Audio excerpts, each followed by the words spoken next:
Welcome everyone to my kitchen. My name is Janetta Mason and I am still talking about Kraft cooking cream.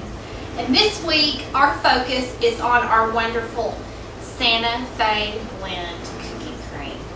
When you read the label, you can almost taste the flavors in your mouth. You've got red bell pepper, you have jalapeno, you have garlic, you have onion, all the flavors of the Southwest. So today, I'm going to take your taste buds on a trip to the Southwest with all of the flavors in this cooking cream.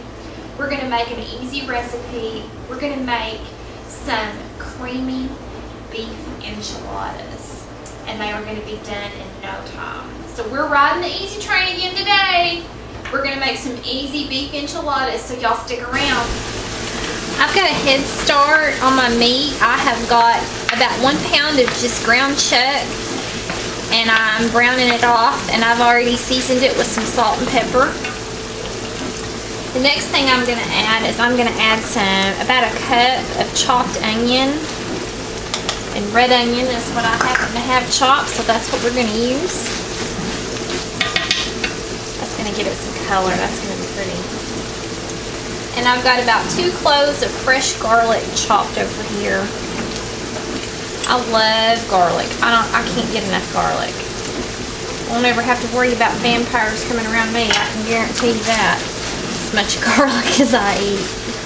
Okay, we've got a cup of chopped onion and some 2 cloves of garlic mixed up, and we're going to cook these until the onions are tender. And while our onions and garlic and our meat are over here doing their magical flavor marrying, we are going to make our sauce for our enchiladas. We're just going to stir it up in our bowl. We're going to start with our Santa Fe blend Kraft cooking cream, the basis for a wonderful sauce here.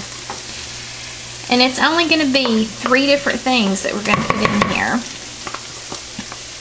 We're going to add our cooking cream, and we're going to add a jar of some salsa verde. Now, I love salsa verde. I love to make homemade salsa verde when I have time, with tomatillos and jalapenos and onion, and you roast it off in the oven.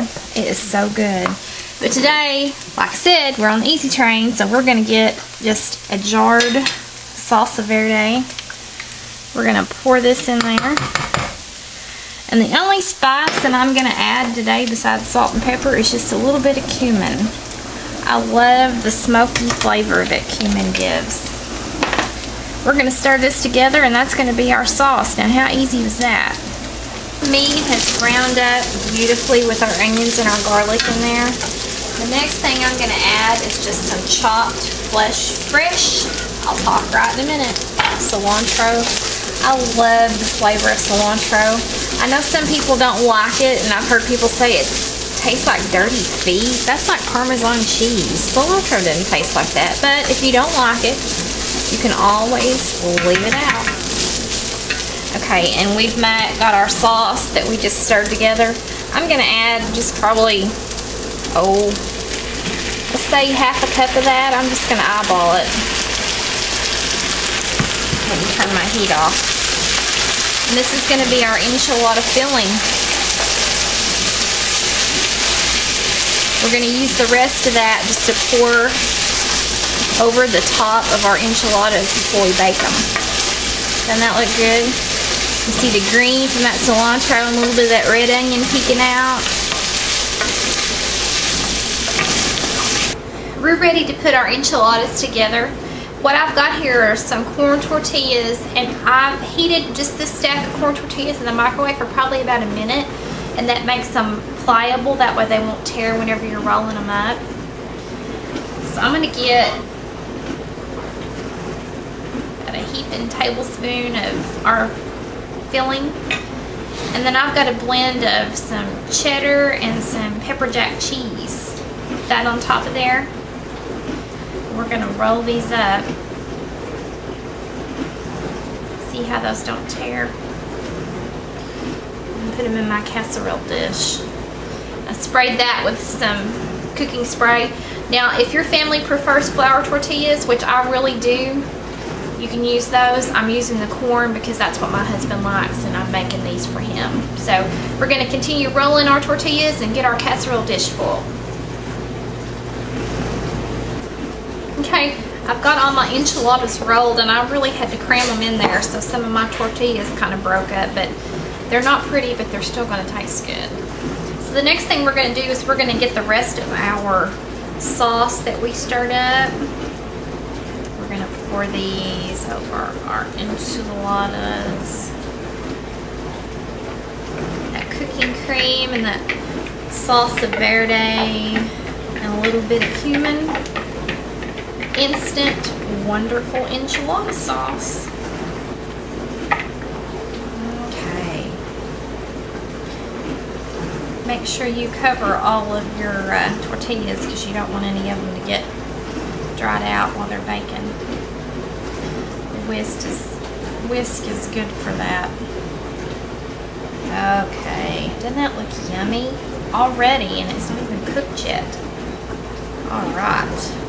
Now, got our sauce on there, and I've got some more pepper jack and cheddar cheese, and we are going to layer the cheese on top of this. We're going to put this in the oven for probably about 20 or 25 minutes, and we're going to have a Mexican fiesta at the Mason household tonight. My husband is going to be proud of me. We are peeking in the oven again, looking at our beef enchiladas that we made with our Santa Fe blend cooking cream. Don't those things look so awesome? Pull these dudes out of here. Oh my gracious, look at that. Can't wait to get a big bite of those.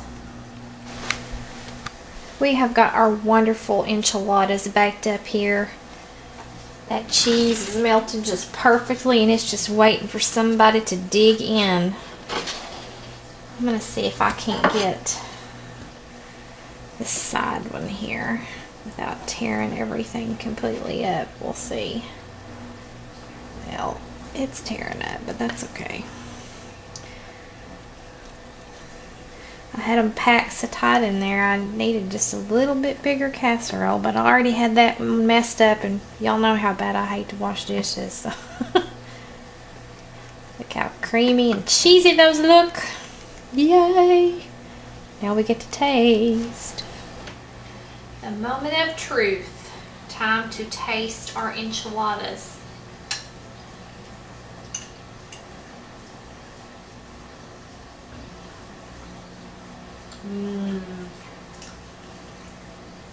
You can taste the cumin that I put in there, and the cilantro, and then all the spices from the cooking cream and the cheese and the meat and everything. It's just like your taste buds are just going crazy. I don't know how to describe it.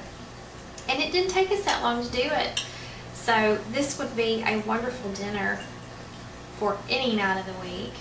Only takes 25 minutes to bake it, maybe 20 minutes to put everything together. And it's just easy ingredients. And the cooking cream makes everything so much better. So y'all run out, get some cooking cream, try my recipe. I promise you will not be disappointed. And your taste buds will be taken on a trip to the Southwest, but you'll still be in your own home. Enjoy, everyone.